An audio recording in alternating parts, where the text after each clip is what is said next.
അവിടുത്തെ സ്നേഹജനങ്ങളും സുബ്ഹാനല്ലാഹ് പറഞ്ഞതും എഴുതി വെച്ചതുമായിരിക്കുന്ന ചരിത്രത്തിലൂടെ നാം കണ്ണോടിക്കുകയാണെങ്കിൽ ബഹുമാനപ്പെട്ട താജുൽ ഉലമയാകുന്ന ഉന്നതമായ നേതാവിന്റെ ആ ഉന്നതമായ വ്യക്തിത്വം നമുക്ക് വളരെ കൃത്യമായി ബോധ്യപ്പെടുകയാണ്. ഒന്നാമതായി ഒരു സയ്യിദാണ്. നബി സല്ലല്ലാഹു അലൈഹി വസല്ലമ തങ്ങളുമായി രക്തബന്ധമുള്ള ബഹുമാനപ്പെട്ട താജുൽ ഉലമ ഖദ്ദസല്ലാഹു സിർറഹുൽ അസീസ്. അതുകൊണ്ട് ഒന്ന് നബി സല്ലല്ലാഹു അലൈഹി വസല്ലമ തങ്ങളുമായിട്ടുള്ള രക്തബന്ധമാണ്, ഒരു സയ്യിദാണ്. രണ്ടാമത്തെ ഏറ്റവും പ്രധാനപ്പെട്ട പ്രത്യേകത എന്താണ്? അവിടുന്ന് വലിയ പാണ്ഡിത്യത്തിന്റെ ഉടമയാണ്. സുബ്ഹാനല്ലാഹ്, കേരളത്തിൽ കിതാബ് തിരിയുന്ന ഉലമാക്കളോട് ചോദിക്കൂ, അതേ ഇൽമിന്റെ അഹിലുകാരോട് ചോദിക്കൂ. ശാഫി മദ്ഹബിൽ ഏറ്റവും കൂടുതൽ പ്രയാസമുള്ള കർമ്മശാസ്ത്ര ഗ്രന്ഥമാണ് തുഹ്ഫ. ആ തുഹ്ഫയുടെ ഇബാറത്തുകൾ വളരെ സങ്കീർണമാണ്. ആ വലിയ ബൃഹത്തായ ഗ്രന്ഥം അതേ കിതാബ് നോക്കാതെ ദർസ് നടത്തുന്ന ഒരു ആലിമ് ഈ കേരളത്തിൽ കഴിഞ്ഞുപോയിട്ടുണ്ടെങ്കിൽ അത് ബഹുമാനപ്പെട്ട താജുൽ ഉലമയാണ്. അവിടുത്തെ ഇൽമിന്റെ മുമ്പിൽ ഏതൊരു പണ്ഡിതനും തലകുനിക്കുകയാണ്. വളരെ കൃത്യമായ വിശദീകരണമാണ്, വളരെ തഹ്ഖീഖായ സമർത്ഥനങ്ങളാണ്, ആശങ്കകൾക്ക് വകുപ്പില്ലാത്ത മറുപടികളാണ്. ആ ഉന്നതമായ വിജ്ഞാനത്തിൽ നിന്ന് ഇൽമുകൾ നുകർന്ന പണ്ഡിതന്മാരാണ് ഈ പ്രസ്ഥാനത്തിന്റെ വ്യത്യസ്തമായ മണ്ഡലങ്ങളിൽ ഇന്ന് നമുക്ക് നേതൃത്വം നൽകിക്കൊണ്ടിരിക്കുന്നത്. അതുകൊണ്ട് ഒന്ന് സയ്യിദാണ്, മറ്റൊന്ന് ഇൽമിന്റെ ബഹറാണ്. മൂന്നാമതായി പഠിക്കുക മാത്രമല്ല, പഠിപ്പിക്കുക മാത്രമല്ല. അതേ ഖൈറുക്കും മൻ തഅല്ലമൽ ഖുർആന വഅല്ലമ. നിങ്ങളിൽ നിന്ന് ഏറ്റവും ഉന്നതരായവർ ഖുർആൻ പഠിക്കുകയും പഠിപ്പിക്കുകയും ചെയ്യുന്നവരാ.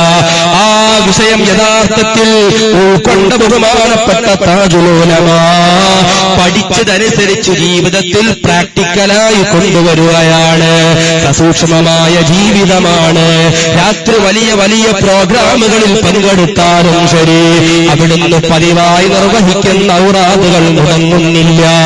85ഓളം വയസ്സുകൾ പിന്നിട്ടിട്ടും ശരി, അവിടുന്ന് മരിക്കുന്നത് വരെ അവിടുന്ന് അനുഷ്ഠിച്ചു പോകുന്ന ഒരു സൽക്കർമ്മങ്ങളും വീഴ്ച വരുത്തില്ല, ഒരു ദിക്റും വിട്ടുകളഞ്ഞില്ല. മരിക്കുന്നതുവരെ വിത്ർ ഡയലി 11 റക്അത്ത് നിന്ന് നിസ്കരിച്ച മഹാനാണ് ബഹുമാനപ്പെട്ട താജുൽ ഉലമ. എന്റെ പ്രിയപ്പെട്ട കൂട്ടുകാരെ, നമ്മൾ ആരെങ്കിലും വിത്ർ 11 ഡയലി നിസ്കരിക്കാറുണ്ടോ? ഒരു തലവേദന വരുമ്പോഴേക്കും നമ്മൾ 1 ചുരുക്കിയില്ലേ, അല്ലെങ്കിൽ 3 ചുരുക്കിയില്ലേ?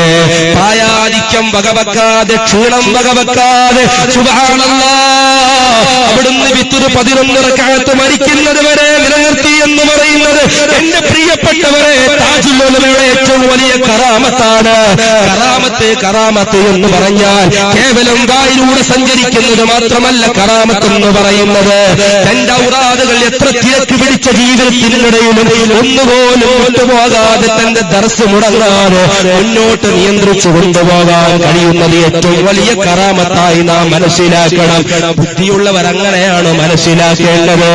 എന്റെ പ്രിയപ്പെട്ടവരെ, സത്യത്തിന് മുമ്പിൽ സന്ധിയില്ല. സത്യം ആരുടെ മുമ്പിലും തുറന്നടിക്കുന്ന പ്രകൃതിക്കാരനല്ലേ താജുൽ ഉലമ. നിങ്ങൾ ആലോചിച്ചു നോക്കൂ, കേരളത്തിൽ താജുൽ ഉലമയുടെ നേതൃത്വത്തിൽ ഒരു പുതിയ പണ്ഡിത സഭ രൂപപ്പെട്ടിട്ടില്ലെങ്കിൽ കേരളത്തിന്റെ ചിത്രം ഇന്ന് എന്തായിരുന്നു?